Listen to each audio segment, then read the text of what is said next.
Boom, boom. Boom, boom. I don't really know what I'm singing, but... Am I doing this in the click stuff? Yeah, I think I'm doing it in the click stuff. Boom, boom.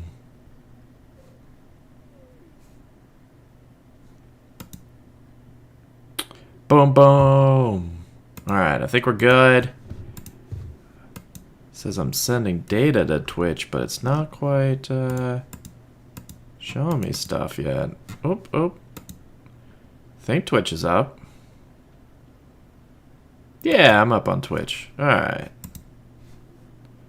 Don't know why it says sending data. There it goes. Alright. It's time for another episode. Another live stream session of Is It a Meta? No, I'm hoping I'll be able to last the whole session. It is storming outside. Raining, windy. And the worst of it is supposed to be here in like 10 minutes, 15 minutes, something like that. So if I suddenly disappear, it is because I lost power. But we should be fine. Just some wind. Just some wind and some stormy rain, but nothing too terrible here. So we should be all right. So here's what we're talking about tonight. Tonight, we'll do a little bit of Is It a Meta? The whole session, my Thursday night sessions, I'm just calling it Is It a Meta? But I realized last week that one thing I haven't really set the standard. Hey, Jackson. I haven't really set the standard of what is it a meta? I talk about my teams and think, oh yeah, this can make it. But you guys are relying on my knowledge to say, oh well, Alex knows the meta, so what he must say is true. But what I want to do tonight is something I do personally, and I recommend everyone does it, or you could use mine, is I set what I call the Gauntlet. It's kind of a what's the word when it's a play on words? But basically what it is I attribute it to the Infinity Gauntlet, which you'll be able to see here, the Infinity Gems. And I come up with the 6 meta teams, the most top teams that I know my team has to be able to face comfortably. I have to have either a mental plan or I have to build my team around it to fight them in order for me to succeed in the meta. So that's what I call the Gauntlet, and I base it off of the Infinity Gauntlet because that makes sense because we play a miniatures game with superheroes. So that's what we're going to do tonight. Pun, yeah, maybe it's a pun. Is that the word? Play on words is a pun? Yeah, there's another word for it. Play on words term. Yeah, I mean, I guess it is a pun. Double entendre? No, I don't know if that really works, but maybe. But what we're going to do is we're going to set the meta. We're not set the meta, but we're going to set the Gauntlet tonight. I think the first couple are going to be pretty easy. I think the last couple are going to be a little harder. We're going to have to be a little vague on some of this. But what we're doing is we are going to generalize and make teams that we know we're going to have to face. And that helps me with team building because I'm going to look at my team and say, okay, can my team handle all 6 of these teams? And handle could either be by building my team around it or just mentally preparing for it, right? Because there's certain teams where maybe you feel like you don't need to change up your pieces. You might think I can handle it by strategy, which a lot of good players can. But sometimes you got to just prep for it. So if you can see here at the top, I am actually working on completing the database, the Coffee and Clicks tournament. So I base my Gauntlet off of recent tournaments. This is going to be we're in the middle of quarter 1 of 2022, so I figure now's a great time The next big tournament isn't until PJ's tournament in April. You have Brad's 3v3 in March, but that date is going to be a little weird because you're limited by Highlander. So we're going to base our gauntlet off of the Bradcast event and the Coffee and Clicks event. The Bradcast event probably... Are you excluding things that will retire soon? No, I am not excluding things because we do have some big tournaments still coming up. We have Brad's 3v3. We have PJ's big event. There's probably going to be more events in May and June. So, no, I'm not excluding things that retire yet. Because remember, this is a gauntlet of things you're going to face. Now, come quarter... I guess in July will be quarter three, and maybe some of quarter 2 we'll start looking at some of the stuff that's going to retire. But right now we're still in the middle of quarter 1. There's still a decent amount of tournaments that are going to be happening either online, like the Brad's events, or whatever. So no, I'm not excluding retirement yet, retirement pieces, unless of course you're just not planning on playing until July. So I'm going to base most of it off of the Coffee and Clicks and Bradcast event. The Bradcast event was 300 Point Modern, and it was probably the last big tournament that was just a pure Swiss tournament. Everything was good. Coffee and Clicks was pod play, which I could go on and on about pod play. It's a benefit, but there's also a little bit of a... it's just run a little bit different, because in pod play you know your opponent's team in advance. At least that was the case in this tournament. So in that case, you may not play your person for 4 days, so you could come up with your strategy ahead of time.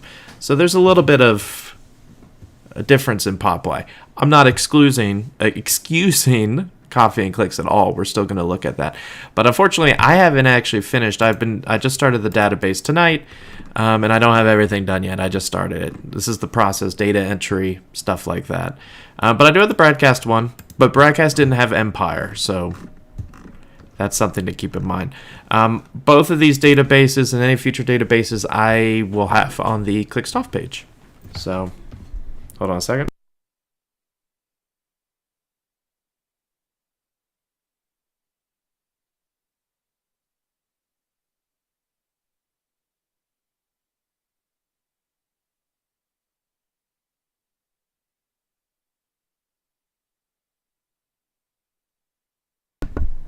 Alright, so sorry about that. My son came in. He wants to play TFT, so we'll play in a little bit. So yeah, where were we? So I want to look at the main teams from these two tournaments. They're the closest. As you've seen probably from our tier maker episode, I know Critical Clicks is doing something. Everybody's kind of reviewing War of the Realms. War of the Realms hasn't really added anything groundbreaking, at least not anything that you build a team around, I don't think, except for like Prime Wrecker. I think that's the only thing, and we might talk about Prime Wrecker, but other than that, I don't feel like most of the other pieces create its own Gauntlet team. You know what I mean? Like Destroyer Prime, that just goes on prior teams. All those cool Avengers, those just go on Avenger teams. So I don't think, even though we haven't had a lot of War of the Realm tournaments and play with, I don't think a lot of pieces are shaking up the meta, kind of like Empire did. Empire added some good pieces. So let's kick things off. I think the first one is obvious. We're going to go with, once again, these gems don't mean anything. So if I put something in time gem, that doesn't mean anything. These are all kind of equal footing for me. Now, if you can think of if I suggest a team and you're like, that absolutely is this gem, I'm perfectly fine with it. But the first one we're going with is absolutely Monster Team. They are the ones who just won the Coffee and Clicks. Once again, congrats to Azura Strife. Good job. But there was two teams. There was Pat Frazier's team. I put Nate White a second. He came in fourth. But yeah, where's the right one to go? I'm not go. And once again, we're not going to talk about very, very specific versions in the Gauntlet. We're kind of going to lump them all together. We could talk a little bit about specific versions of them, but we want to just emphasize this is the type of team you need to be prepared for. So pretty sure Monster Team is kind of the cream of the crop right now. I thought it's not to toot my own horn, but I've been pretty confident it's been cream of the crop for a while. I lost to it in the finals of the Clickstuff Classic back in during the fall, and I just expected everyone to start playing monsters, and it's just taken a little bit for it to grow. We haven't had a ton of tournaments, but I was expecting a bigger showing in the broadcast event, but now Monsters probably the cream of the crop.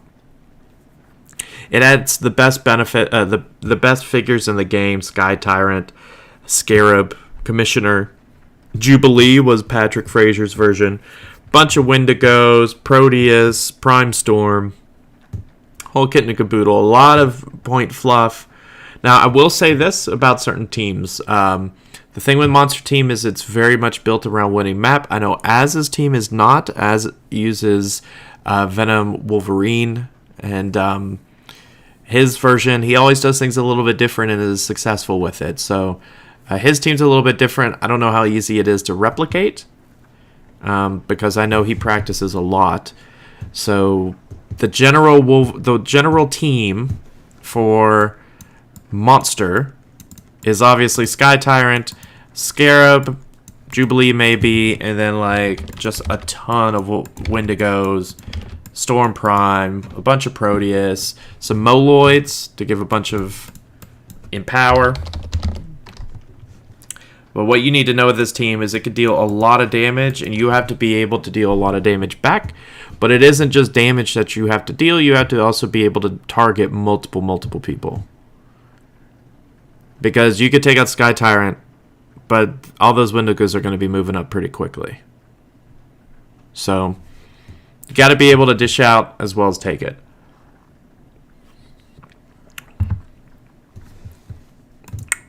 What does everyone think?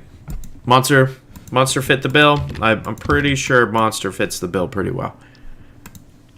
I don't know why I keep adding more pieces, but this is what I think the first team is by far Monster. And I think that was given. I'm going to put him over here because it's our first team.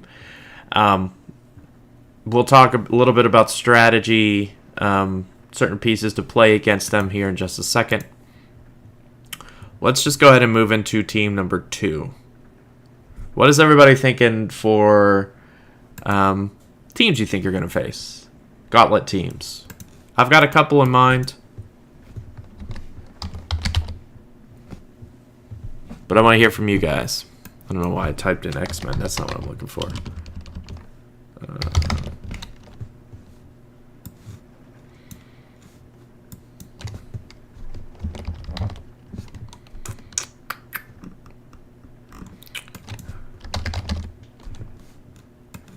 Just put him up here for now. So the next one I want to talk about is the newcomer to the list. It's the guy that kind of shapes the meta a little bit different than what you're used to. Large monster teams definitely is probably the number 1. Number 2 on my list is Legacy Thanos. He deserves his own spot just because of how unique he is. That doesn't mean he's just overpowered.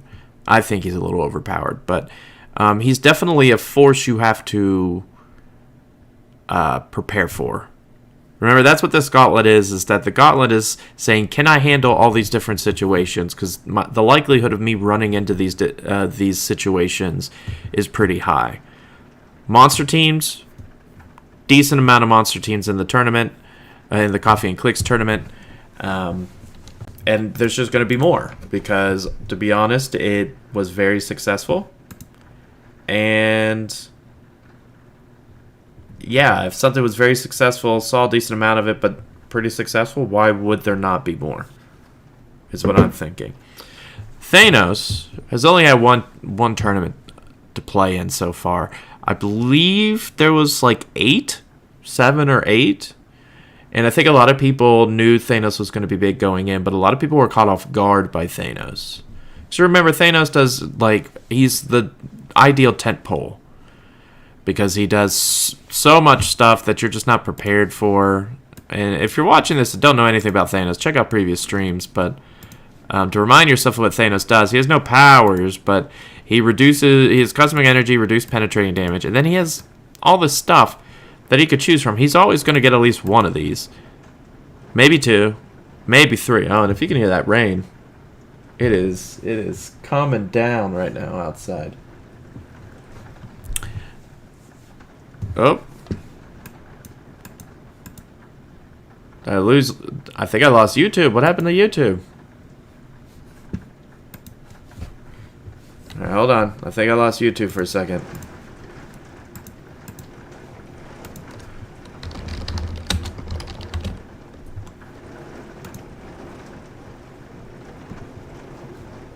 Let's see, did I get it back? What happened to YouTube? If anybody's here watching from YouTube, is it still working? It's showing me down for some reason. I'm going to pull it up and look.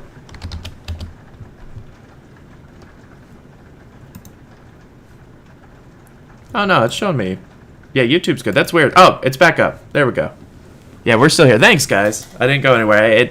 I have it on this multi-stream thing, and sometimes it says online and whatnot, and it just said offline on YouTube. So I was worried there for a hot second. But it is pouring outside. So Thanos, you're at least going to get one. He can reduce penetrating. It's crazy dial, 175, so he's got plenty of room to add a bunch of stuff. Generally, he's picking the Mind Gem, unless he has to go defensive, because he uses Mind Control as free and just shoot through everything with double targets, 10 range. If he's not choosing that, then he's probably choosing the Space Gem to move around for free. If he's low on dial, he'll choose Soul to regen for free. He could choose Time Gem a lot of the times. If he's got at least two, he's probably choosing Time Gem for the prop and super senses. Man, it is... Can you guys hear that at all?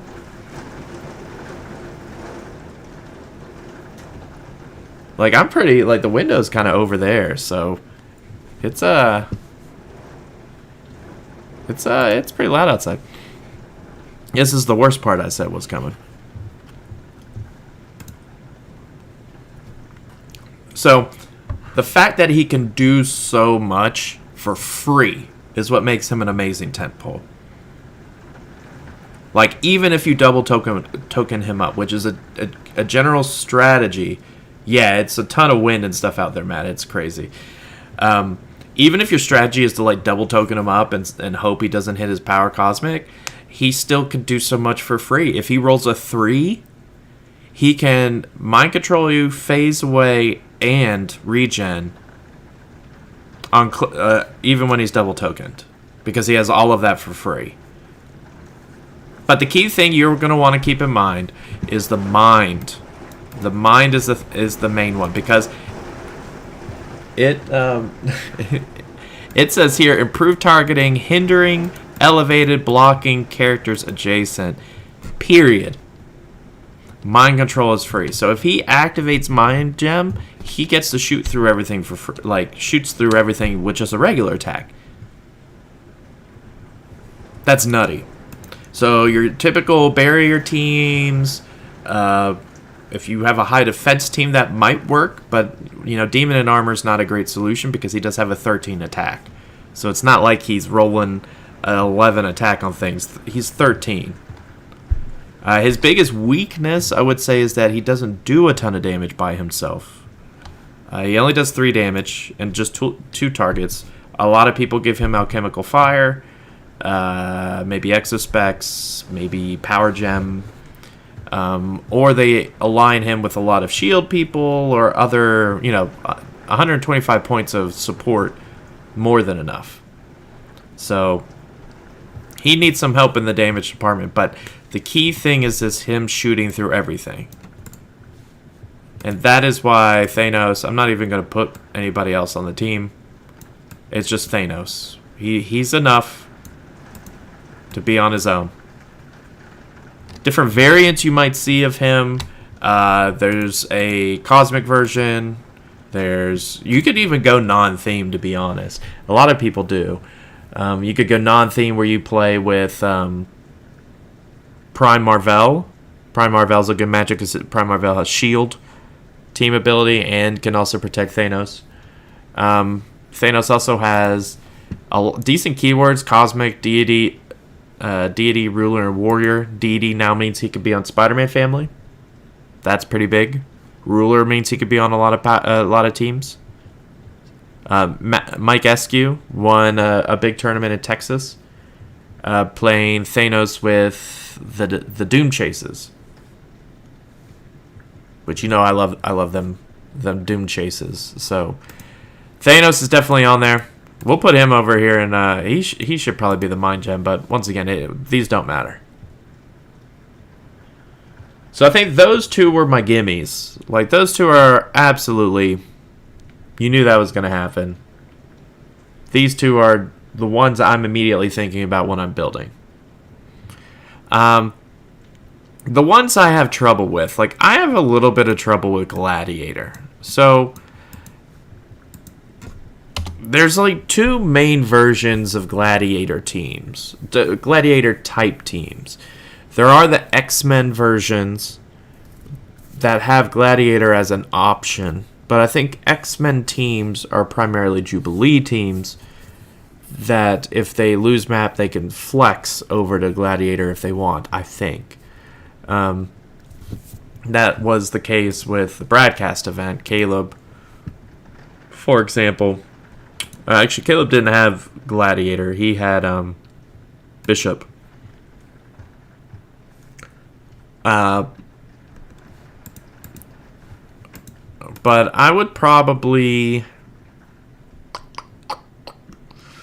Like, I'm on the fence about adding X-Men or Gladiator separate. How do you guys feel about this? Like, Gladiator's enough of a force that I feel like he has to be one of these. But should he be his own thing, or should he be part of the X-Men team? We've got 3 other slots outside of this. I'm fine either way. But I like to poll the audience.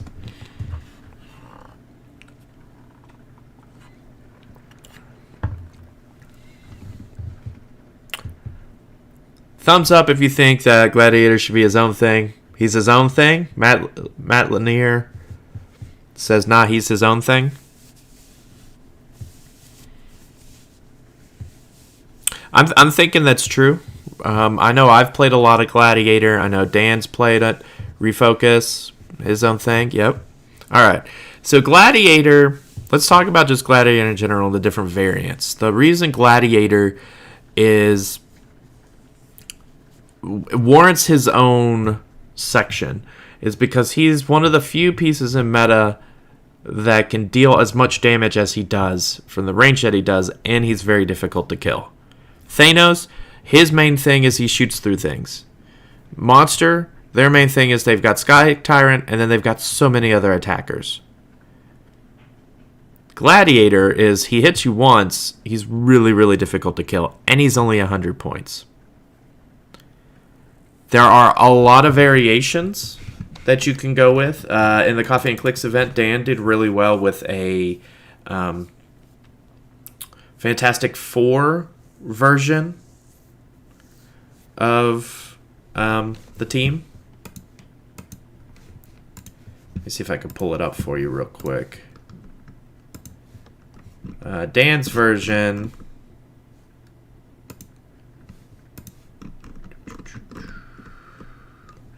Sorry, I'm going to pull up Dan's version of it. My previous version was him, Lord, annihilating Conqueror Doom, and the Flashes, and Molecule Man, and all of that stuff.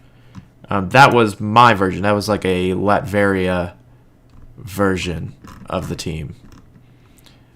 Dan's version of the team was Spider-Man family. That's right, because Gladiator has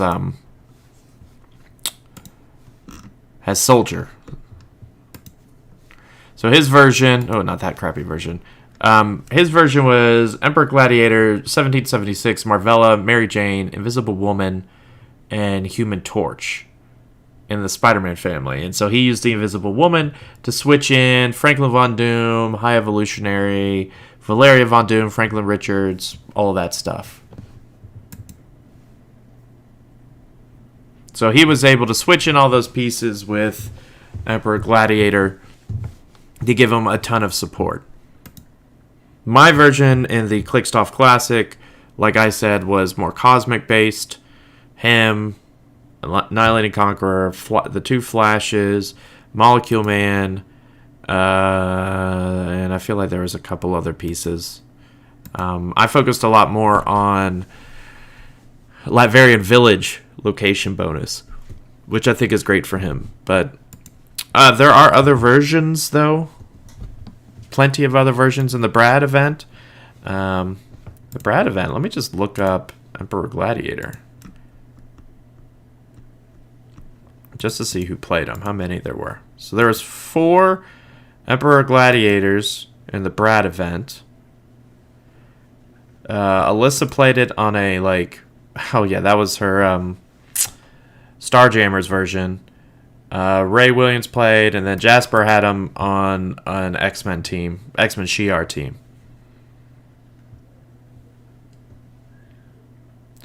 But he has a lot of options. The key thing is that he has a good range, 7. So 15 square range just on his own. Give him a TK. That's more than enough to hit most of the area. If he hits you once, then he gets his token, and he's really hard to kill unless you're going against monster.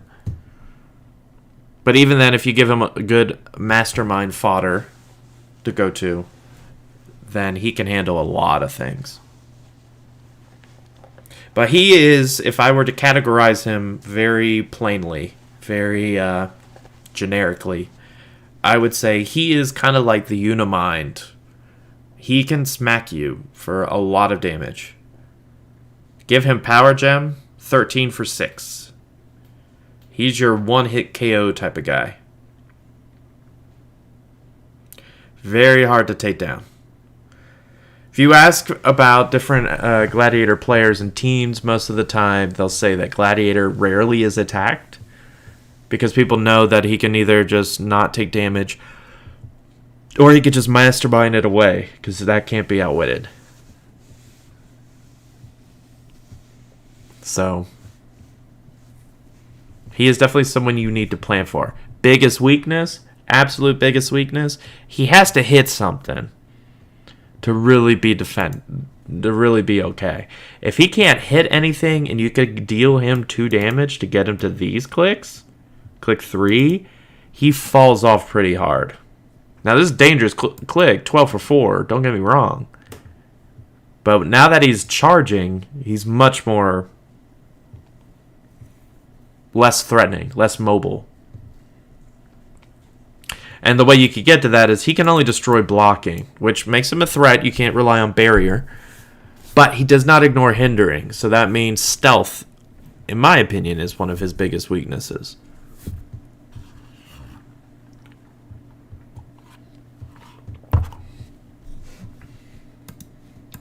So we got Emperor Gladiator. We're halfway done with the Gauntlet, guys.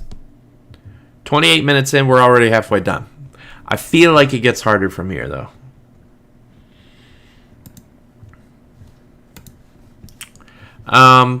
So before we move on, I want to hear a little bit more from you guys. Give me some suggestions on what you think you're trying to build around. What teams are you trying to build around that might make the Gauntlet? X-Men next. X-Men, I think, has to go on. X-Men's still good.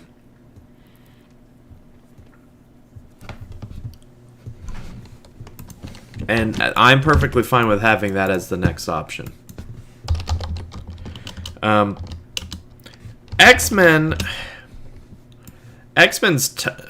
a little tough, right? I think the reason it's so tough is because X-Men's good, but I feel like X-Men's so much better because of Jubilee. Like, you could build a solid X-Men team But your team is just way better if you hit Jubilee.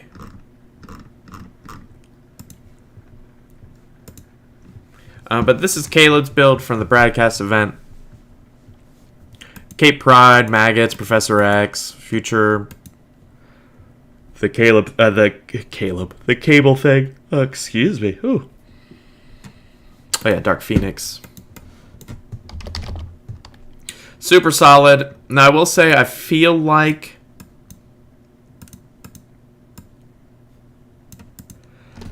X-Men, like most teams, might struggle a bit with Monster. Now Jubilee, if she hits it, can just one-shot Sky Tyrant and has the move for it.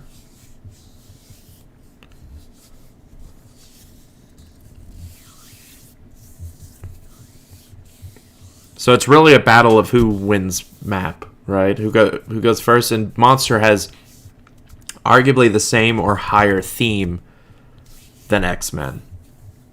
Out of the 4 of these so far,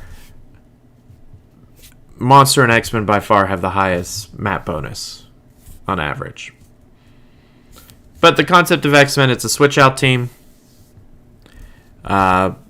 You switch out Jubilee if you don't hit and win map. And if you don't, you go to maybe a more maggot-based team.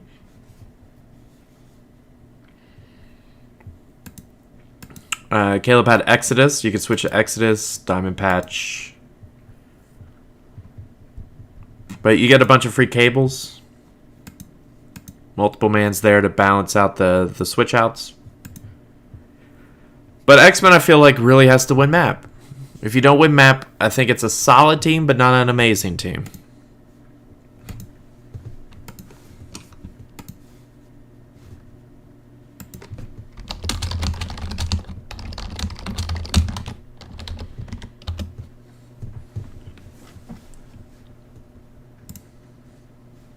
What do you guys think? Now, we didn't see very much X-Men in Coffee and Clicks. I will say that. I don't know if X-Men is already hitting that level of fatigue, or if people just wanted to take some time off from it to play something else in the tournament. Coffee and Clicks was kind of intended to be a little bit more laid back.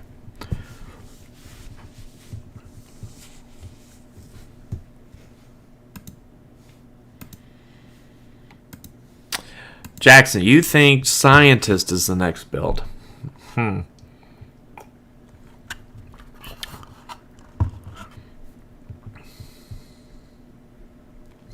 So I might surprise people now with this one, but keep in mind, the point of the Gauntlet is that it's teams that, and it isn't very specific teams, but it's general concepts that you have to be prepared for and versions of those concepts. So I will agree Scientist is probably up there, but I'm probably actually going to lump it in together where it's not by itself. So, Scientist team, we've talked about it on previous episodes of Is It a Meta Scientist? Last week, actually, we talked about it. There's different variations of it. But basically, it consists of moving across the board and either doing Title Read, either doing Wrecker Prime, either doing just a bunch of other attackers, like, what's his name, Ultron. There's a bunch of versions. Now, Scientist hasn't quite cracked it yet. There's not been a lot of winners with Scientist, outside of George's version of Scientist that did well in the one Michigan North Midwest tournament. But in online tournaments, it hasn't done amazing. Yet. But it does fit the archetype of in-your-face attacking you. Which is why I'm taking Refocus's suggestion of Animal. and going to kind of lump them together into one.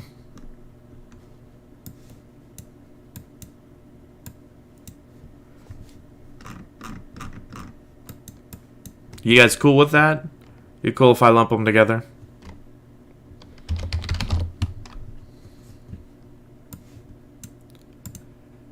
Because they both essentially do very similar things.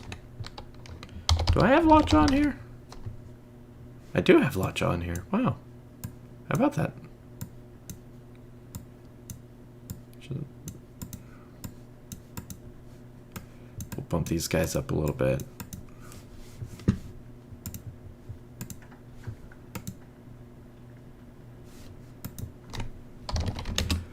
So this, the fifth section, the time gem, is going to consist of, and here, this is going to bother me if I don't do it. Let's just move into the space gem, because that kind of makes more sense.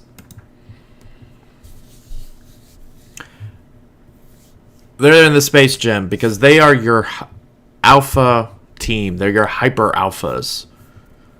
They're the ones that if you don't win map, they're going to be in your face turn 2. So you have to have a game plan for that. You have to know, what are you going to do against a team that is in your face, that won't give you time to set up. You might have a turn to equip, maybe. But they have the option of coming in and just taking the equipment, if it's a threat, and then surrounding you.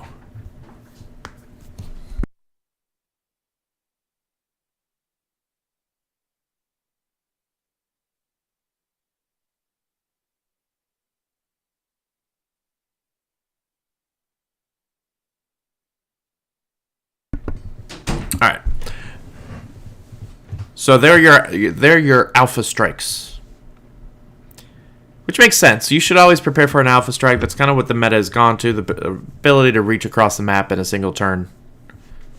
There's limitations to that, but I feel like scientists and animal are the most common, because Sky Tyrant could do that with a TK, but he's kind of on his lonesome. Jubilee could do it on her own, but she's kind of on her lonesome. Whereas Animal and Scientist, they're bringing the whole crew over. Everybody's coming along for that. And they utilize Teen Lantern or Chip to do so.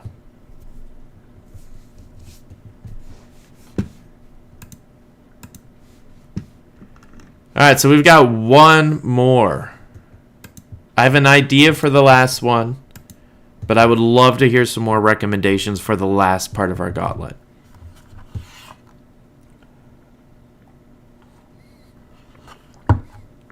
Any more suggestions for the last one?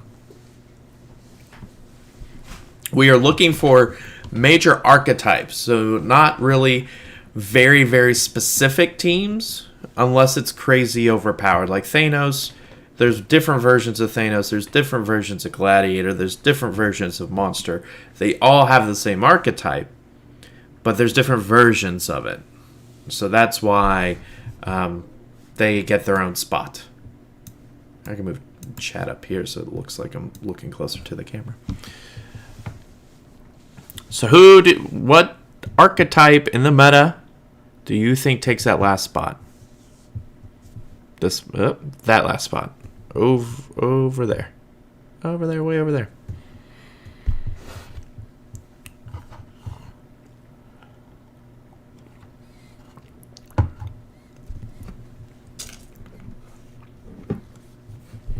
Could be any of y'all's teams.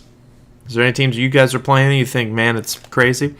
I'm half tempted to put Avengers up there. Not gonna lie. I don't think Avengers is there yet.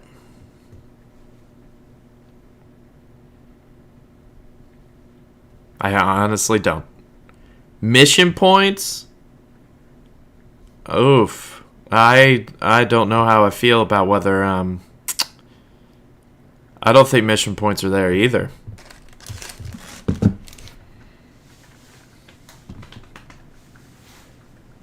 Especially with the Hela nerf. If Hela was still legal the way she was originally, then absolutely mission points go up there. But once again, the main mission point person is Prime Wrecker, right? Prime Wrecker falls into the Space Gem category. So here, I can add him. Do I have Wrecker on here already? That's not the right Wrecker. Here, I'll add the correct Wrecker if it's out here. That's right. I don't remember if any of this is out here yet. Nope, he's not out here yet. So we'll use this Wrecker. Here, Wrecker could stand in the middle and be awkward boy. If Hela was not nerfed, I would quit. Ha! That's probably fair, Jackson. But, yeah, everyone knew that was going to happen. Like, they were going to fix her. And she's still not bad. Whenever we do the Mission Point show with PJ, an episode of that, we'll talk about Hela some more. Anybody else want to chime in before I reveal what I think is my last pick? I think. And this is for Q1. This is for quarter 1 of 2022. This is what we will be basing all our future meta teams on. How do you handle these scenarios? So any future episode of Is It a Meta, we will be looking at these teams if we can handle them with the team we just made.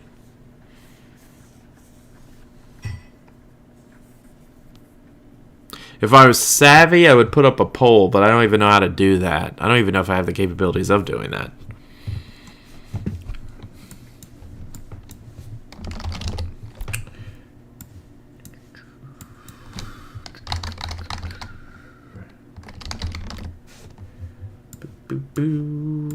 So I'll start filling him in. I don't have him. Let me grab him real quick.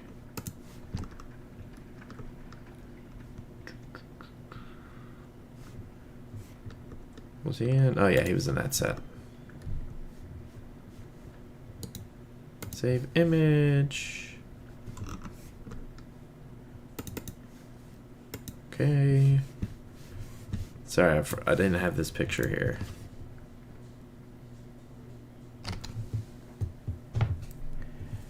Come on. You could do it. You could do a roll 20. It's just one picture.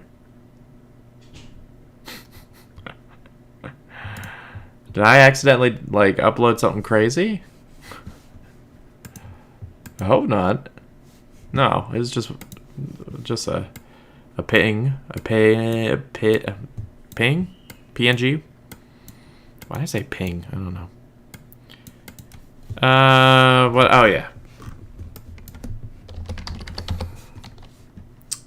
Good old Harry. Who else goes on this team?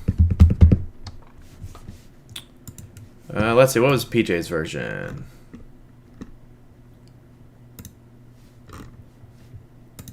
What was PJ's version?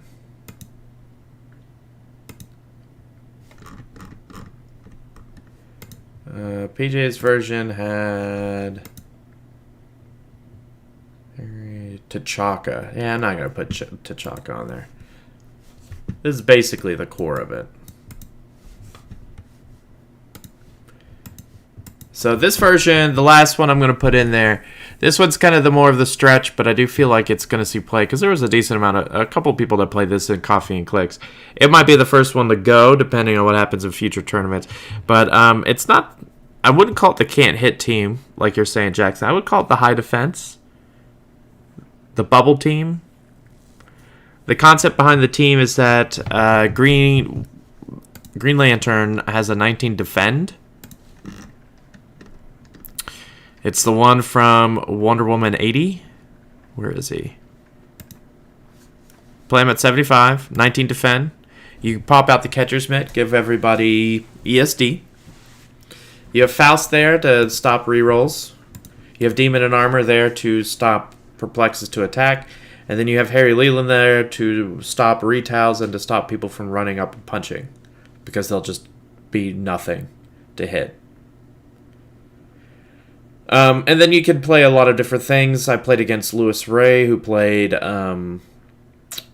Guy Gardner, the chainsaw one. PJ played T'Chaka. I think it was just T'Chaka. He had Galactus also, which I think he put on Green Lantern, because Green Lantern's no slouch. And so the concept behind the team is just strictly, you're defending, you won't get hit, deal enough damage, and just hope you never get hit. Pretty simple. It's good against some teams. Gladiator really relies on you getting hit. If he misses that beginning attack, then yeah, he could lose. I know the game between Dan's Spider Family Gladiator and PJ's team was fairly close for a while, because you got to hit. You can't perplex up attack, so it's a 12 on a 21 for most people from range. So having a 21 defense from range is pretty bad. Like, really bad odds. Especially if you can't re-roll it because of Faust. So I would put that in there because that's a separate archetype. It's something you really got to think about. How can I handle the defense team? So how do you utilize this? How do you utilize this gauntlet that we've created? These 6 teams. So I utilize a very similar gauntlet when I was building my Avengers team for the Coffee and Clicks. Switch out teams obviously have the added advantage of being able to swap in and out people at the beginning of the game, depending on matchup. So that's why swap out teams, I think, are never going to go away. Even if they have subpar pieces, the ability to switch them in and out is pretty significant.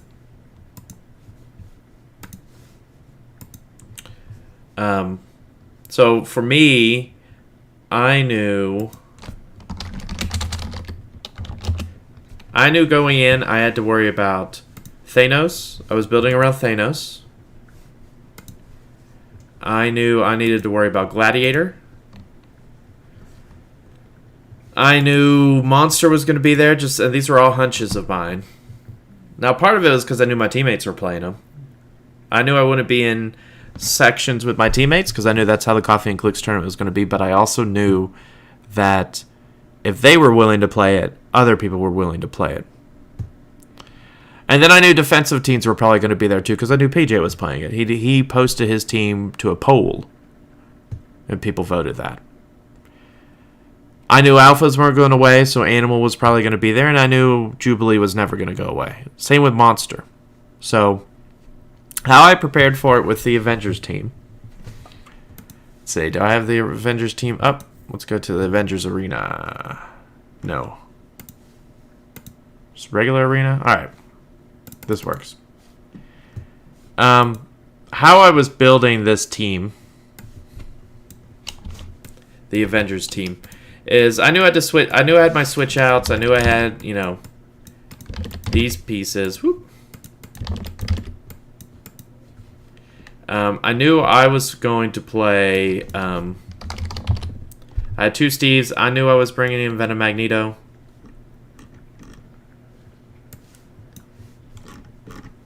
And I knew I was going to play Prime Marvel. And we'll talk about these 2 pieces more in just a little bit. Because the second part of today's episode is we were going to talk about Avengers Swap Out again. I always like doing an update on that. Oh, here he is. He's down here.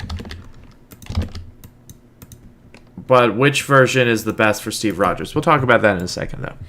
So I knew going into it, I was looking at what are the best pieces for Steve to bring in for Avengers. I knew Avengers was missing TK, so I wanted Venom Magneto. But I also knew I wanted Prime Marvel because he's defensive. I wanted a more defensive unit for Chase Widow. But I also knew with him, he brought me advantages to these other teams. Prime Marvel, I assumed, was my best option against Monster. Because he is triple target, triple target, energy explosion, Pensai. Good attack stat 12. decent range at an 8. That's a good range. So I knew this little 50-point unit was now going on the offensive, because I knew, having faced monsters before, there was going to be a big long line of pieces, and I'd be able to hopefully target multiple with EE, kill most, if not all, the Wendigos and most of the Retail, and just hope I hit Sky Tyrant or some of the others. Now, I did play against Paul Cote and Mike Pod. I did hit a majority of his team with Captain Marvel, but I just missed some of the pieces. He positioned well with Proteus and being able to barrier up. So he was able to protect, and he ultimately won because I didn't have a good follow-up after Marvel, and I'll fix that for the next go-around. But that was my go-to with the Gauntlet, was what is my best option? And my best option was Prime Marvel. Because also, if Marvel hits, he also gives him a token. I also knew Marvel was my best bet against the defense team. Believe it or not. Him and Widow have an okay attack stat. I knew if I could hit with him at the very beginning, targeting the... My plan was against Lewis. I was playing Lewis in my pod. The plan was he was going to circle around the catcher's mitt. And I was hoping he would leave a space because he doesn't have enough pieces to completely cover. And he did. So my plan was to go up and get rid of the catcher's mitt with Captain Marvel. I knew I had a shot, 12 on some 21s. Wasn't great, but I had at least a shot to hit other people there. And maybe give him a token. But I was mostly after the catcher's mitt because it was just a 19. In that game, I actually hit everybody. I rolled a 9 or an 11 or something crazy. And I was able to hit everyone, foul sensed out of it, but it was a really good opening salvo. But I knew Captain Marvel was my first punch, and then I knew Chase Widow was my second. I was going to move her all the way up, drop a person, a recruit, so that way I can maybe hit Green Lantern down to a stop click to get rid of the defend. And that would also deal damage to a lot of his other pieces. Now, that would leave me more open. That was a worst case scenario because Guy Gardner would be right there, and hitting him down one isn't going to do much. But it was my best option. It was how I prepared for that matchup.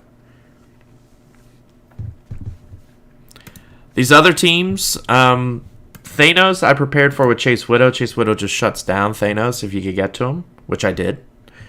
You get to him, you don't even ever make a recruit. You just keep blanking his dial, because once again, he's got nothing on his dial. So Chase Widow's 1 power says he can't use any powers unless they're printed on his dial. Well, he doesn't have anything. So I consistently shut him down for 4 or 5 turns until I ran out of tokens. For these other matchups, for this team, I knew I had enough. I had options for a little bit of barrier for them, but I knew I could probably survive whatever they were going to drop on me. Maggots probably would have been a little difficult for the matchup, to be honest. So I wasn't even thinking of scientists at the time. It was mostly just the animal matchup. For that team, I was considering more Captain Marvel, the hypersonic one.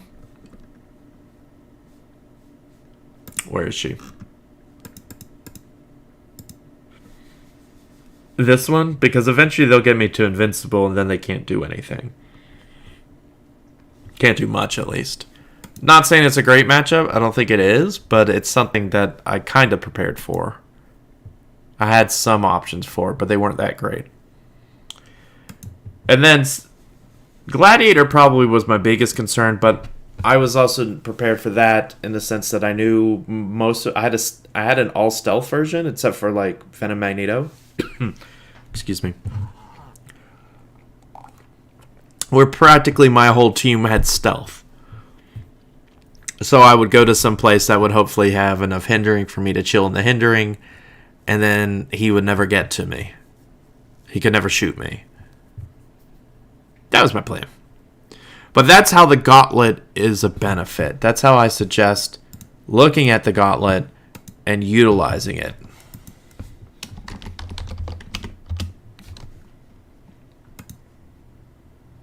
Trying to see if Tyler wants to join me. He said he's kind of available, but he's, he's just tied up in that Lost Ark, man. Really loves himself some Lost Ark. So, big takeaway from the Gauntlet. This is the Gauntlet I'm setting for Q1 2022. Say what you will about it. But going for any teams going forward, this is what you should be considering. And once again, this is high-level tournaments. If you're playing a team that you just love and it can't reasonably beat all 6 of these pieces or pieces of the Gauntlet, don't freak out. Remember, the likelihood of you facing any of these is, not amazing unless there's just a lot of them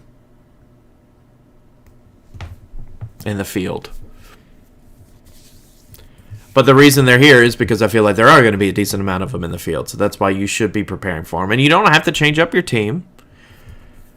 You don't want to be surprised. This is something I've emphasized multiple times.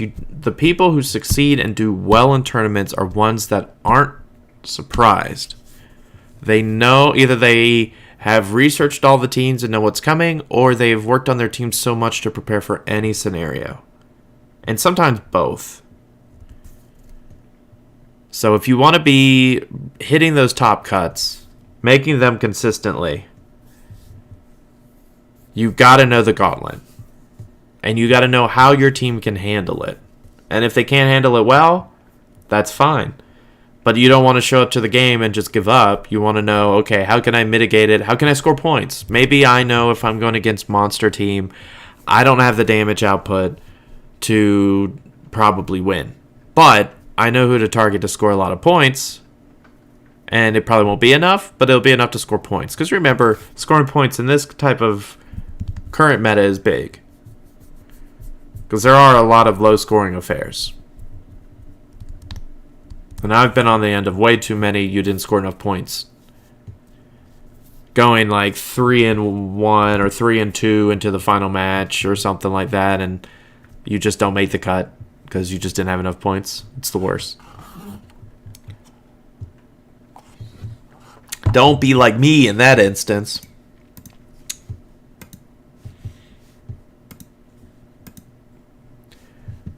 Any honorable mentions that you guys could think of for the Gauntlet? Any other teams we should think about? Maybe not big. Hi, DBZ. But any other figures? I think Avengers is an honorable mention. Chase Widow specifically. I think that's a big one, being able to handle that kind of stealth, that kind of shutdown. I think Chase Dooms obviously are on the list of honorable mentions. They kind of sprinkle into all different versions of these teams, though, right? Like, they can fit on Scientists, they can fit on Gladiator, they can fit on Thanos. They can fit on the defense team if you really want. But they're not big enough to be their own archetype. They're kind of just like a Swiss Army knife you throw in on a lot of teams. At least that's how I feel about the Dooms.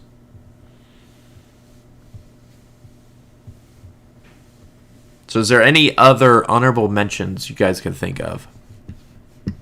I am all ears. So far I have Dooms, and so far I have Avengers.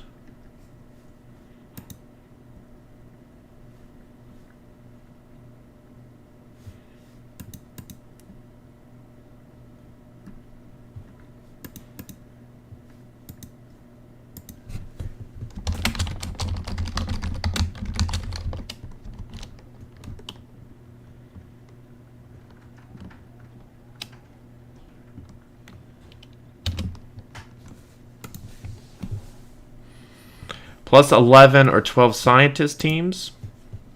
Chases. Why does it seem that everyone but me gets chases? Well, I mean, that's the name of the game, right? That's chases. That you chase them. Just gotta buy a case, man. Unfortunately, that's the main way, is buy a case or get lucky in your brick. Bat Doom being the most notable Doom build in my opinion. Bat Doom's good, but I would argue Bat Doom is more of a Bat team, less Doom team. Like, Bat Doom is more Batman and Sky Tyrant, and Doom, once again, is there for some flavor. Doom is like, the Doom chases are like a seasoning. They're like the whipped cream for a pumpkin pie. All the big, good pieces, the crust, the spices, the pumpkin, all that stuff makes the pie. But Doom's is what makes it extra good because you got the cream, the whipped cream. So that's why Doom, I don't think, is its own archetype, because one, they do so many things. And so, sure, you got to think about it on some of these teams. If you're playing X-Men, you got to think about it for your maggots. For, let's see, who else? Monster, you got to think about it for Doom to limit you to 3 actions. Thanos, you got to think about DJ Doom, taking away whatever fire, alchemical fire, or object you have.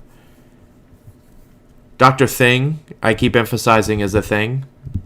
He could just shut down an X-Men team. You could just prevent Jubilee from joining. He could stop a Wrecker team. You prevent Scientist Wrecker from joining. You could barely afford a brick. Hey, that happens to the best of us, man. I'm right there in the boat. Just know if you could buy a brick during pre-release or something like that for 100, 150, you have a decent chance of potentially making your money back if you don't get what you want and keeping a decent amount of the figures. There's an art to it, but the ones you see opening a lot of bricks obviously have the money to do so and make their money back, or they're just collectors. Wonder Woman Lasso JLU Alpha Strike was a thing for a while. Don't get me started about Lassophobia. I played that team for a while back at the beginning of 2021, or when Wonder Woman came out. Problem with that team now is just Harry Leland's a thing. He prevents Giganta tokening up everyone and then hitting them, which Giganta is kind of a one-trick pony. There's a lot of alpha now. And if you miss that one shot, you could struggle a bit, you know? Like, you can... The team, I don't know if it has a ton of damage, is the concern. Like, enough damage to get to a Thanos or through a Gladiator. But, you know, I might write that down. That might be a good Is It a Meta topic, is to revisit the Lassophobia team. Because I did play that for a bit. I played it over the summer. It was a lot of fun. Problem is we have gotten no new JL. We've got no DC figures. And it's a Justice League related team. Yeah, hence our honorable mentions, that's true.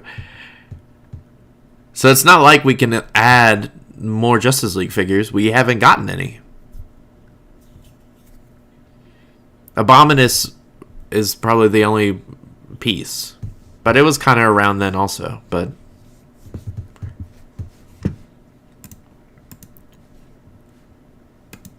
I'll use this bit of a break to remind you to please like and subscribe our YouTube page. Please head over to my Twitch page at Kuzinator. It's typed right there. Head over to my Twitch and please follow me. You don't have to subscribe or anything. Just having some more followers means I can maybe get affiliate and can do some more things. That'd be great. So it doesn't cost you anything. You just click the like and subscribe, or go over to Twitch and follow me. That'd be great. I wish I was cool and had some like ads or something. Not ads, but you know what I mean? Like ad reads. Like this episode of Is It a Meta is brought to you by Oscar Mayer. I don't know if Oscar Mayer sponsors live streams, but that'd be cool. I know my kids could probably get an Oscar Mayer sponsorship with how many hot dogs they eat. So, the second part of today's episode of Is It a Meta was supposed to talk about Avengers. I'm always talking about Avengers. We got War of the Realms. The biggest thing I think to come out of War of the Realms is Avenger pieces. We've talked about Recruiter. We've talked about a few things, but I'm currently building for the 3v3 event, and I'm wondering if Avengers is there. But a battle I'm going through is who should join the Avengers? Steve Rogers, once again. Good old Steve. I want to enjoy him while he's here, because there is a chance that he could retire. I, once again, don't think he will.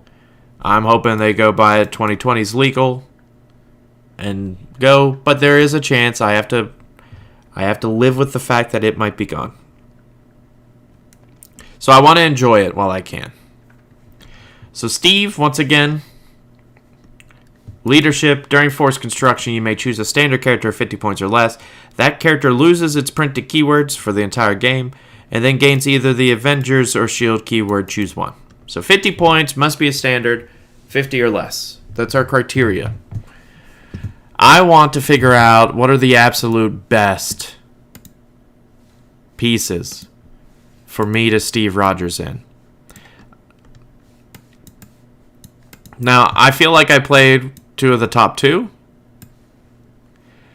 But with Scarlet Witch, I don't know if Venom Magneto is necessary anymore. Common Scarlet Witch from War of the Realms gives me what I want. Even 50-point She-Hulk chase gives me what I need. A free TK. If I really need it.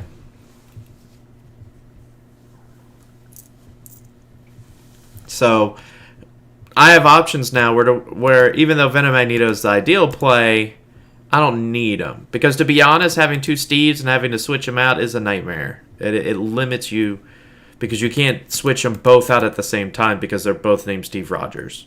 They have to be different names. So I think Prime Marvel is one of the best, but I understand that there are other options, and I would like to talk to you guys about it.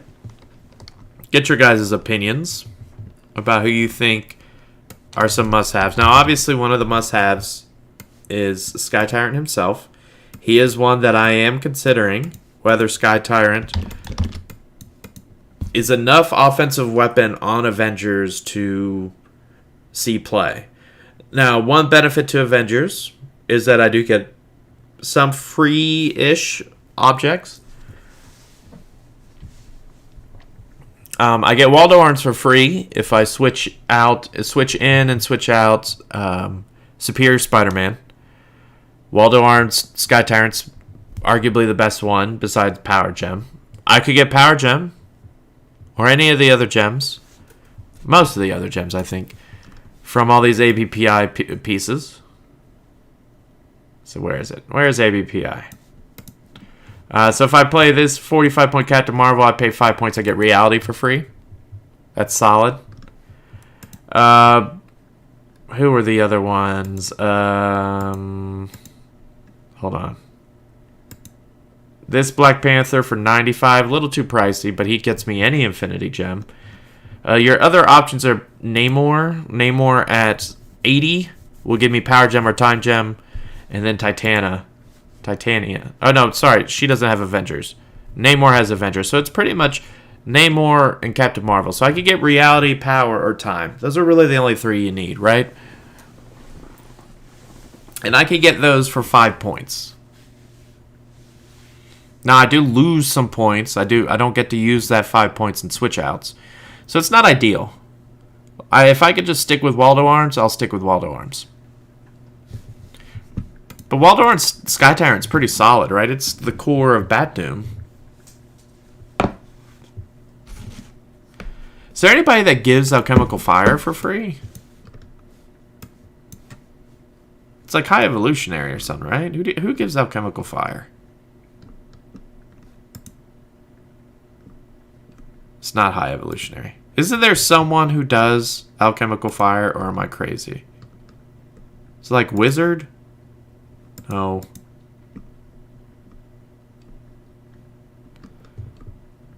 Did I just make that up? Mad Thinker? One of these scientists gives you the potion. Oh, wait, is it Diablo? He starts with the thing. There it is. Diablo. Yeah, Prime Diablo. If I'm playing Prime Marvel, that won't work. Free Alchemical Fire, though, it isn't bad. I would have to use... Yeah, thank you, guys. Thank you, Matt. Thank you, Saul. Diablo, yes. I would have to use Steve for it. I'd lose a Prime slot, which isn't great. And I'd just immediately switch him out. I'm not playing that. So I don't think it's worth the effort of getting Alchemical Fire. I'd rather just pay 10 points for it.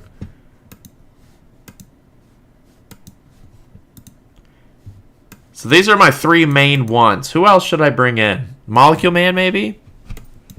I don't know if Molecule Man's necessary. He's great, but I don't know if he's necessary. I don't need to have all these Steves here. I'll just put this guy off to the side. Who else do you think? What other 50-point or below standard size pieces are just so good I need to bring in? Like a Scarab? Is Scarab good enough? I don't know if Scarab's good enough. I think Scarab works better in conjunction with Sky Tyrant and other things.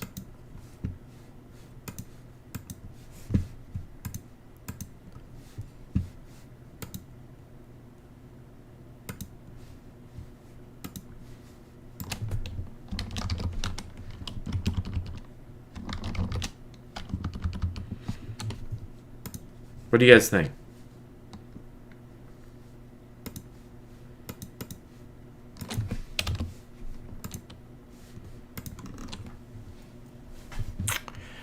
Let me pull up pieces less than 51 in Modern.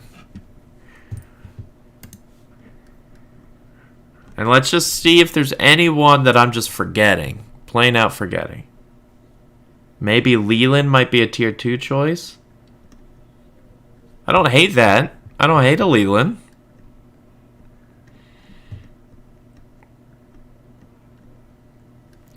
So really nothing from War of the Realms.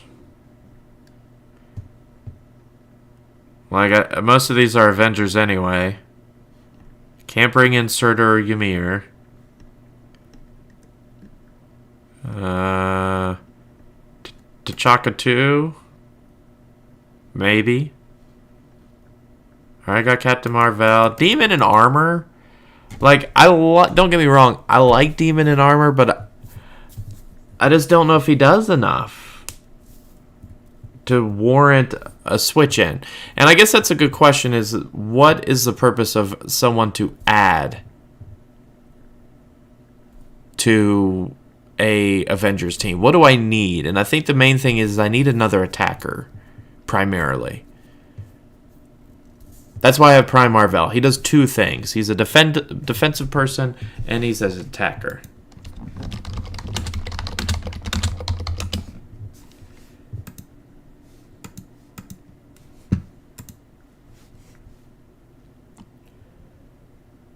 Demon in Armor, he just TKs, and he has the defend, and he has the reduced penetrating, and the attack value thing, which is okay. But I don't think I want to waste a Steve for that. So that's why, like, Molecule Man is like tier 2 for me. Venom Magneto's up there just because the double TK is pretty good, like, period. But, like, I even put Scarab almost in tier 2. Like, here, if it's at a lower tier, I'll just make him smaller. How about that? And then Harry, I don't know if Harry even makes tier 2. I might put Harry in, like, tier 1.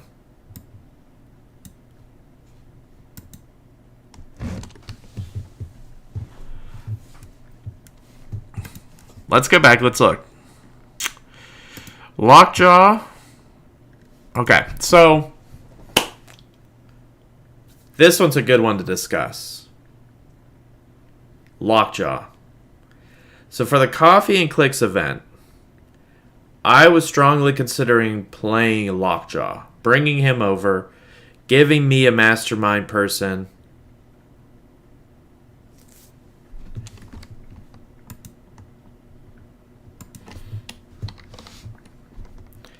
Like, super strong. Especially for just 30 points.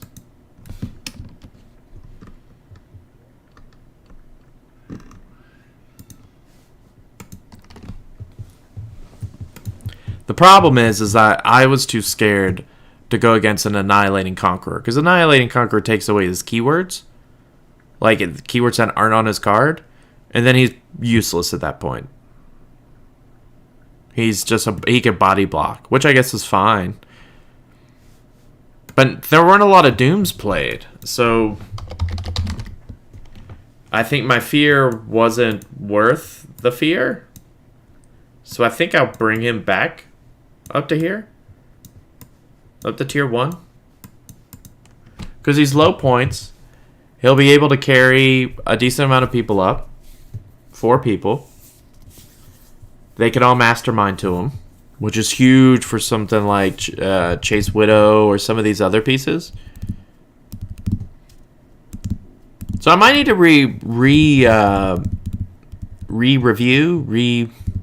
look at that, I guess. To see if Lockjaw is my best choice. Now, I still like Prime Marvel. That's the trouble, is I think because he counters so much stuff, he's pretty solid. Let's go through this list, see if there's anything else on here that I'm missing. I don't think there's much else. Don't get excited. This is the worst version of Emperor Gladiator. Mad Thinker, Wizard, Molecule Man, Uatu. Uatu's giant. He's not standard. High Evolutionary. Alright, you guys might hate me for this. I'm honestly not a big fan of High Evolutionary. I know, he's a good attacker. I get it. I've just never been a huge fan. And I don't know why.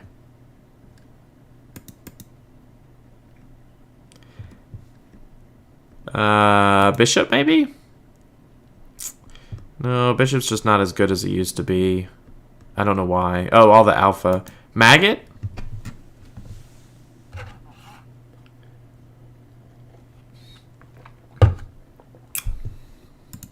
If I had a higher theme, I'm only a +6 theme. But should I consider Jubilee?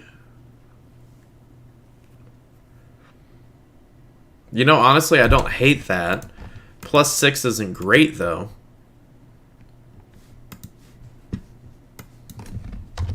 So, like, I'll put her on tier 2. Because I honestly haven't considered Jubilee before. Because a +6, you're not winning that much. So it might be a wasted space, to be honest.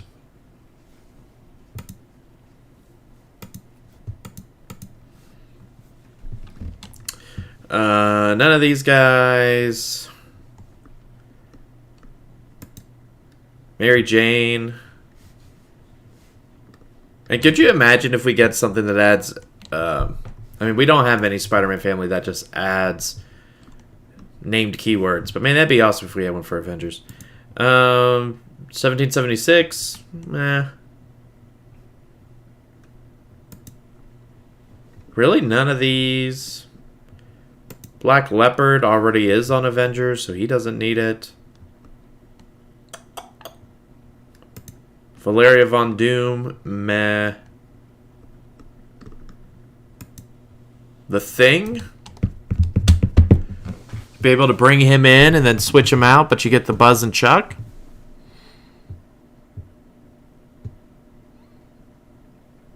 I don't hate that.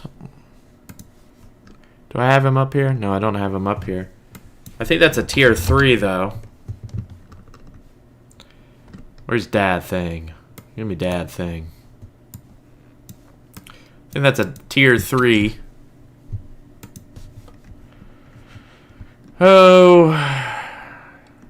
None of these. None of these.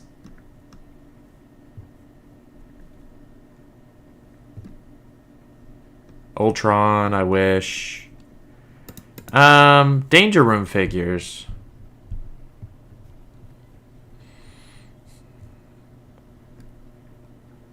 Huh. I actually haven't thought about the Danger Room figures. How do you guys feel about the Danger Room figures? Not Sabretooth. I'm talking probably more like Magneto or Sinister.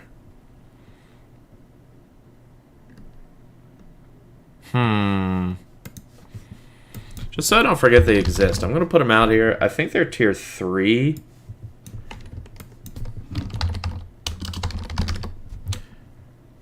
But maybe higher. I just haven't honestly tested with them before. In this context. None of the Colossals work.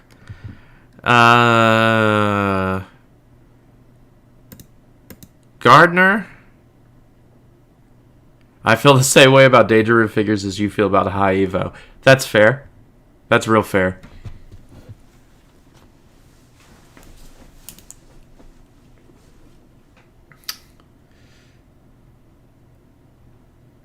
Huh. Gardner and Trader. Because you could bring them in with a gem.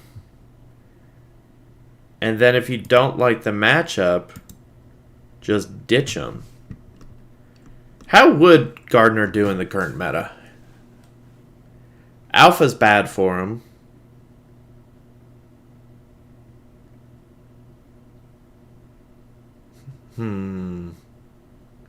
He's much better with Nightbringer.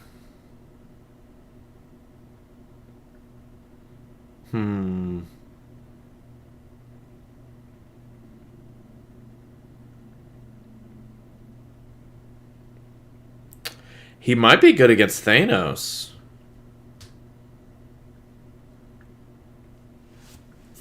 I might put him on the list as a tier 3. I want to make sure I capture everybody that could possibly be something. I'm not a fan of the Trader, but Gardner maybe. Alright, DC stuff. Robbie Reed instant. No. I wish, though.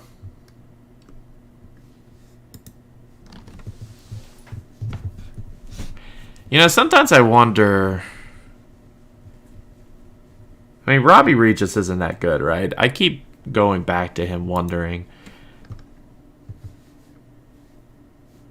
Like, it's a free action to roll one of these. Maybe I need to actually play a game with Robbie. You know, I hype up Robbie all the time, and I've never actually played a game with him. So next, I need to at some point. Plastic Man. No. Alright, Wonder Woman. Can't bring in Giganta. Bring in a Flash, but that's a lot to bring in just a Flash. So I'm not even going to put him on the list. Faust? I think I got to put Faust on there. Like, he's just a crazy enough support to warrant maybe tier 2. Yeah, Matt, I'm like a second behind you. You probably said it as I was sitting there scrolling down Wonder Woman 88, but there's a little bit of a delay. So, Chip. Now, I have thought about Chip. I'll get him out there for sure. I did think originally, instead of Venom Magneto, I was considering Chip. Just because being able to pop in the catcher's mitt, the TK, the prob, the carry, he's real good. The only position he's better. These are like my support ones, and these are like my attacking ones.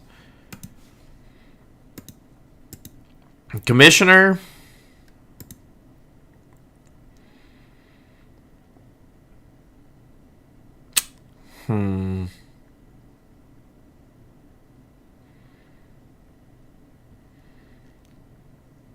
Is there something to do with Commissioner and his "this is it, old friend, do or die" time? Because he'll gain the Avengers keyword.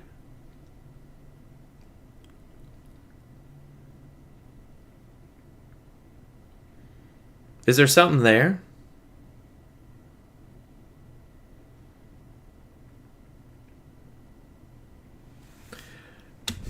think I have to... Now looking at him, he might add enough. That's true, making him... That's just the commissioner. What am I doing? Oh, I've never uploaded the commissioner because I never play the commissioner. Wah wah. Let me get the commissioner out here.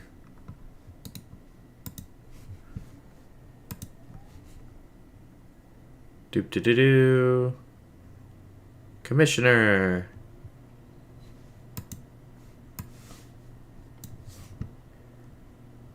There he is. Feel like he falls into the fouls category in tier 2. What do you guys think?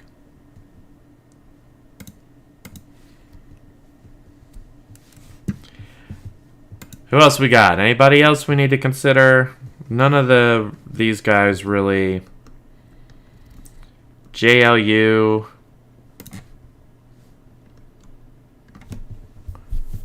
Huh. Batman. Batman. Batman. I'll just keep saying it. Batman. I don't hate that. I don't hate that. I hadn't really considered it because I'm so hot on Prime Marvel right now, but I think that's tier 1, and I think that just puts him up here with the others. Right? Batman's still really good. Less protection than Bat Doom teams. But if you're in a matchup that doesn't work for him, you lose map and you're going to have to go to someplace, you could just switch him out.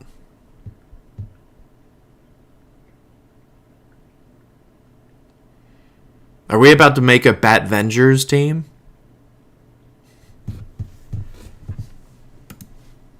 I don't honestly hate that. I might actually build that out a little bit. Bat-Vengers. You know, there's Adam and Micron. This team doesn't really... Avengers doesn't really have a lot of an alpha. Like, they have an okay alpha, but not enough to really bring Adam and Micron across. And then none of these trouble alerts are worth it to spend 50 points to do. And then Mr. Oz is probably the only one you would even consider, and I don't even consider it. And then Scott Porter, you don't even need anything for Scott Porter, so. Alright, so to zoom out a little bit.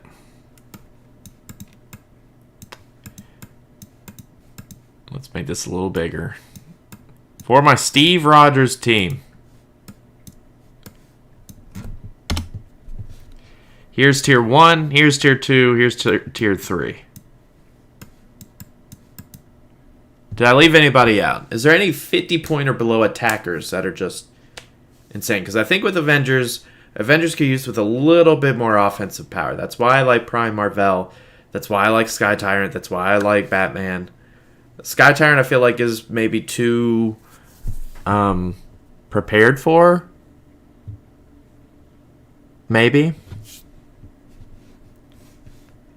Maybe not.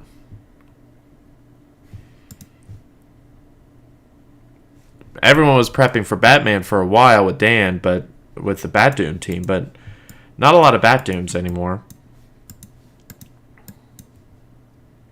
What do you guys think? Now, you could obviously play 2 of these. I have.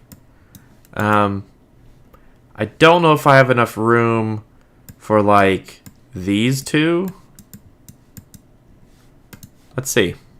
I don't think I do. But we can find out. So we want, not 100 point. We want 70 and 45.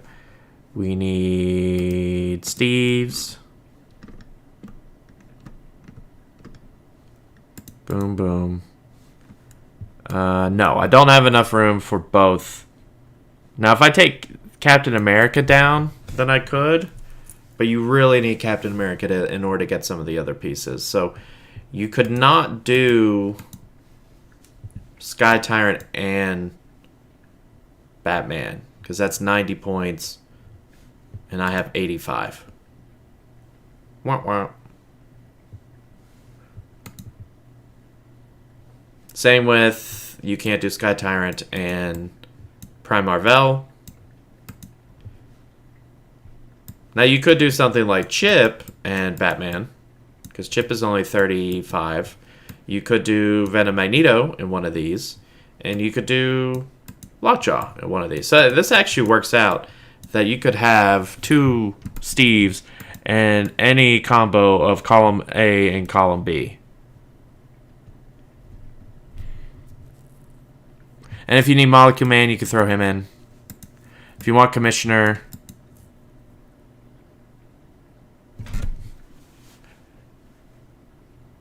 Huh. Is Commissioner Batman good?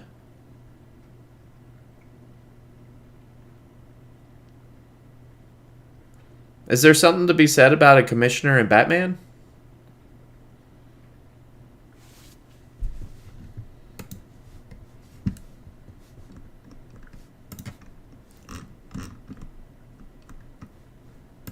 Because I could get them on the same team. They both share keywords anyway, right? Like, I don't even have to both give them Avengers, but...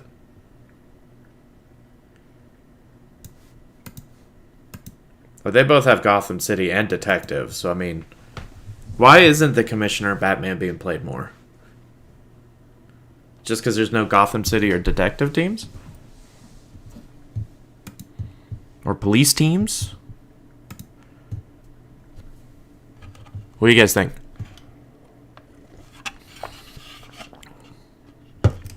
Oh, it's because you have to be given a ranged action. That's what it is. Okay, good. I didn't miss something there.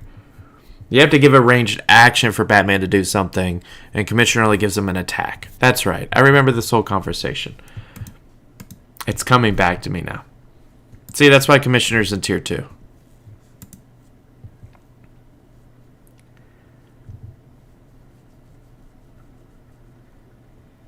Like, you couldn't even do Jubilee and Batman. Not that you would.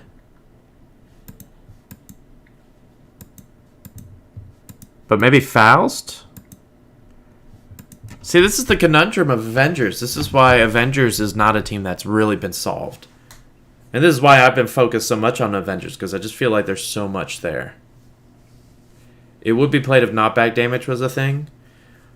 Maybe.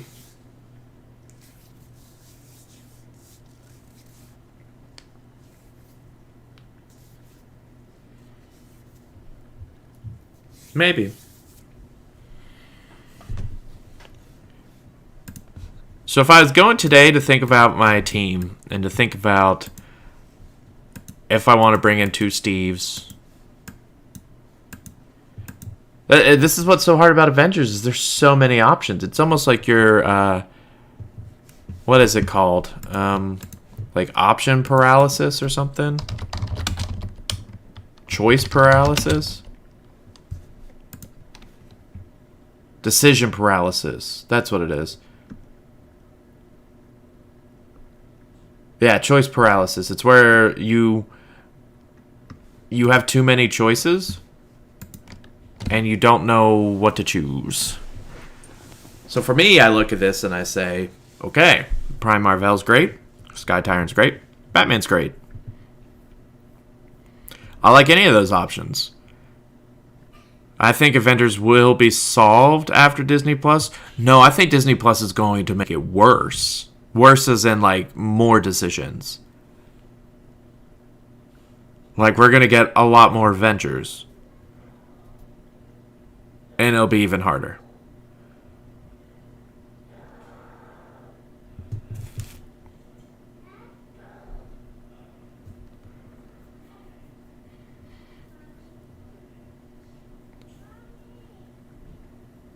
So who knows? I'm super pumped about Disney Plus, but the more I look at this, the more I think I'm going to play Avengers for the 3v3. But if I were going to play it today, I'd still go Prime Marvel. Though the more I think about Batman, the more I'm considering him as an option. Sky Tyrant, I'm less excited about Sky Tyrant and maybe more excited about Batman. Now, Waldo Orange Batman doesn't do me anything.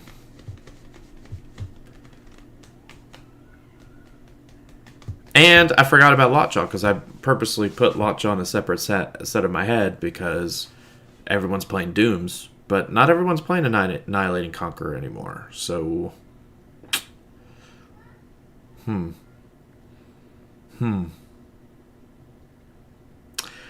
well, I'm going to start wrapping this up. Do we have any questions or anything for you guys? Once again, I'll say it one more time. Please follow me on Twitch. Please follow the YouTube. Subscribe to YouTube. Click the bell. Do all the good stuff. We love it when you guys do that. That way you always know when I go live. I've been consistent. Going live every Thursday at 8. That's just what I do now. Because I have fun. But please, follow me on Twitch. It's free. Don't have to do anything. Just click something that says I'm following you. And if I can get to 50 people, then all is well. But any other questions or anything, I'm going to wrap this up a little shorter than my previous ones. Just because I need to get ready for my day tomorrow.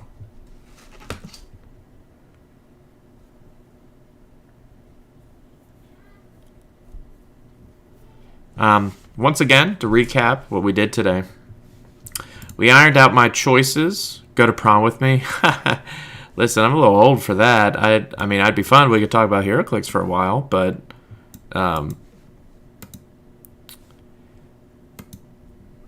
yeah, I mean,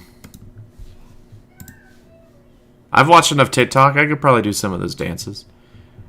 But we set the Gladiator. We set the Gauntlet today. Can Avengers with Batman face these teams? Batman would love to go against monster teams, I feel like. Thanos, if it's Thanos with Barrier, then I'm not a fan.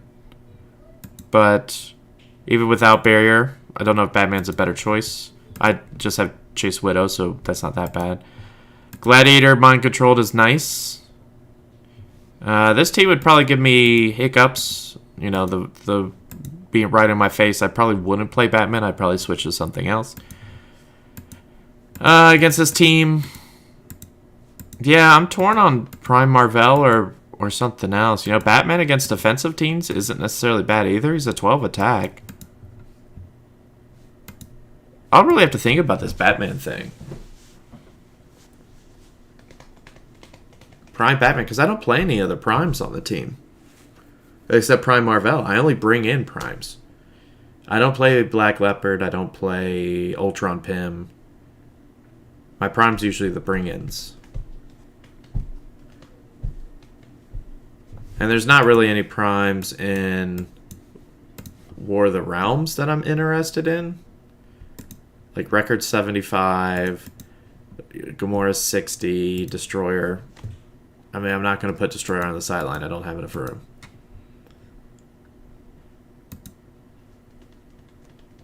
So that's a lot for me to think about, but I hope you guys enjoy the journey of forming the best Avengers team ever.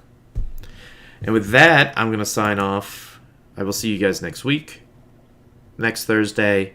I might try to do our mission points on that day with PJ. That's what I'm hoping. If not, we'll do another actual Is It a Meta where we talk about maybe Prime Wrecker, maybe some other fringe teams to see if it's enough to be a meta team. And if you have any suggestions, go to my Facebook Cuisinator page and feel free to just post ideas or just message me ideas for what you want to know. Is it a meta? If you've got a cool team that you're like, I don't know if it's quite there, I'd like your opinion, throw it at me. We'll talk about it. I'm an open book, so I'm more than willing to talk teams with you.